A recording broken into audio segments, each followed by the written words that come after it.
Justru dalam keadaan mendesak ini, langkah drastik diperlukan untuk menangani isu subsidi ini dan juga kos sara hidup rakyat untuk meringankan beban orang kebanyakan. Khasnya mereka yang berada dalam golongan B40 atau B50, 60, malah juga golongan kelas pertengahan. Apa yang boleh dilakukan dalam jangka masa yang agak pendek ini? Saya bersama sekarang dengan Profesor Madya, Dr. Ahmad Razman Abdul Latif. Dr. Razman adalah penganalisis ekonomi Putra Business School.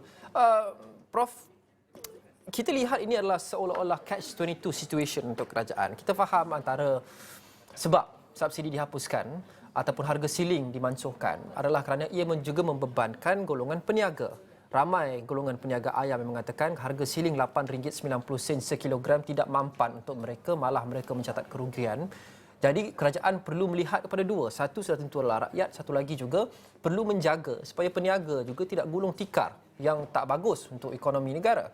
Jadi dalam kedua-dua dilema, kedua-dua perkara yang perlu dipertimbangkan ini, apa antara langkah yang boleh dan wajar kerajaan ambil untuk menggantikan subsidi dan juga menggantikan harga siling? Apa yang realistik yang boleh dilakukan oleh kerajaan?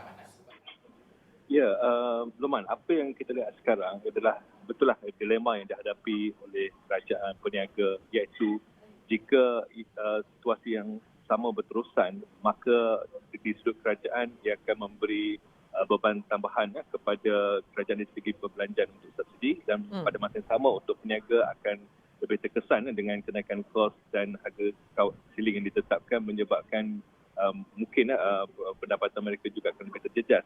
Namun kita pun mengambil kira bahawa ada dua kemungkinan yang berlaku selepas ini, iaitu situasi kenaikan harga makanan dan juga barangan ini mungkin akan berterusan untuk beberapa bulan akan datang, sebab kita lihat belum ada lagi kata titik penyelesaian di peringkat global, krisis sosial Ukraine, dan kemungkinan apabila China mula membuka sektor ekonomi kembali akan berlaku permintaan yang mendadak, dan juga faktor cuaca yang masih lagi menyebabkan pengeluaran makanan itu terganggu.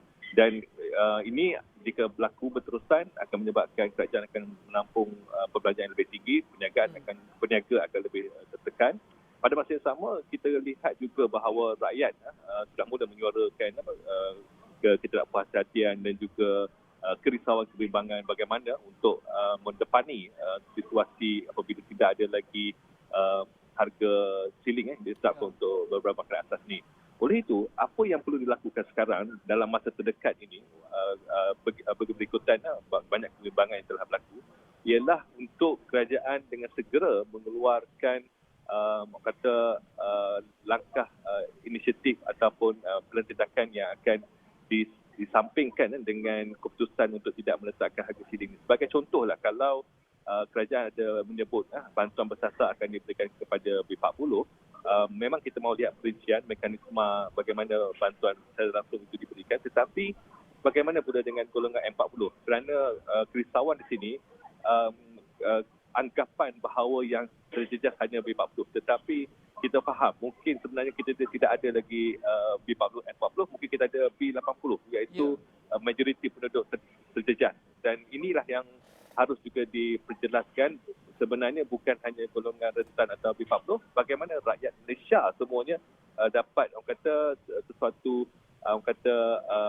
peluang untuk memastikan mereka masih lagi menikmati kos barangan yang tidak terlalu tinggi. Ramai yang berpendapat bahawa cara terbaik buat masa sekarang ini masih lagi adalah pemberian tunai ataupun pemberian tunai bersasar, kerana itu adalah langkah yang paling efektif. Rakyat perlukan duit sekarang, sebarang langkah-langkah yang lain untuk meningkatkan keselamatan makanan dan sebagainya itu bagus, tapi mungkin berjangka sederhana dan panjang kerana ia ambil masa. Tapi apa yang diperlukan sekarang, memandangkan masa adalah suntuk dan masalah yang dihadapi oleh rakyat sekarang sangat benar, setiap hari mereka tak boleh tunggu lagi, itu adalah pemberian tunai adalah penyelesaian yang terbaik. Tapi ada juga yang tak setuju, yang mengatakan bahawa sampai bila kita nak berikan tunai. Pendapat Prof? Ya, memang tunai juga melibatkan beban untuk kerajaan menyediakan peruntukan tersebut. Oleh itu, kita bercakap tentang situasi yang mana kita menjangkakan harga kekal tinggi atau semakin meningkat, itu disebabkan diberikan tunai. Tetapi perlu juga ada usaha untuk memastikan harga itu sebenarnya tidak terlalu tinggi. Kita yang takut sekarang ni, bila harga asas seperti ayam naik, tetapi harga makanan yang diproses, makanan yang dijual di restoran yang berasaskan ayam akan meningkat dengan lebih tinggi. Oleh itu, mungkin satu orang kata usaha untuk memastikan bahawa kepelbagaian sumber makanan ini juga dipastikan dari segi, sebagai contohlah, kalau selama ni kita mengharapkan sumber daripada satu tempat, satu negara saja, mungkin harga tinggi. Tapi kalau kita mencari sumber-sumber lain, mungkin ada juga kata peluang untuk mendapat dengan barang-barang tersebut dengan harga yang lebih rendah, dan risiko kenaikan terlalu tinggi itu tidak terjadi. Ya. Oleh itu kita lihat dari segi permintaan dan juga penawaran lah, bukan hanya dari sudut hanya menjadikan wang tunai secara langsung. Ya, sumber seperti apa, Prof, sebagai contoh? Ada makanan-makanan yang kita terpaksa import dari luar negara kerana kita tidak menghasilkannya atau kita tidak menghasilkannya dengan kuantiti yang cukup untuk memenuhi permintaan. Ayam kita tahu antara sebab yang naik adalah kerana kos untuk membela ayam itu termasuk dedak dan sebagainya meningkat. Itu juga faktor di luar negara yang berada di luar kawalan kita. Apa yang boleh kerajaan lakukan? Adakah sebarang negara lain yang kita boleh import bahan-bahan asas makanan yang lebih murah? Okey, sebagai contoh kita tahulah lembu dengan kambing memang kita memang mengharapkan import. Tetapi kalau ayam ni sebenarnya kita keluarkan lebih daripada yang cukup, itu sebab kita ekspor ke Singapura. Tetapi berlaku kekurangan ni sebab faktor kos. Jadi bayangkan kalau sumber makanan ayam itu dapat diambil daripada sumber tempatan yang berasaskan minyak sawit dan sebagainya, maka dia akan membolehkan pengeluaran ayam kembali meningkatkan pengeluaran ayam seperti tahap sebelumnya, dan kita tidak perlu bergantung kepada import daripada negara lain. Ataupun kalau kita tengok dari segi keperluan protein, bukan saja kita makan ayam, kita boleh makan ikan dan daging lain seperti lembu dan sebagainya. Dan ini memerlukan kerjasama setiap agensi lah. Maknanya kalau kita lihat bahawa ada keperluan untuk menghasilkan sumber protein yang daripada di peringkat domestik, maka ini juga harus diusahakan. Tetapi ia punya bersifat lebih kurang jangka masa sederhana dan panjang. Keperluan yang mendesak sekarang ini, ada tak orang kata yang saya tengok paling mudah ialah untuk memastikan pengeluaran ayam mampu meningkatkan kembali pengeluaran dengan menangani kos makanan itu secara peringkat tempatan.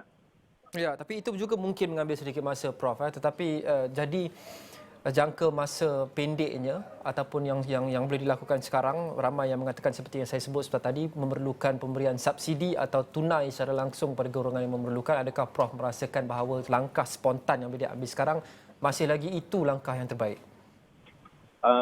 Saya melihat itu memang untuk sementara memang sesuai kerana ia terus pergi bersasarkan mereka yang memerlukan.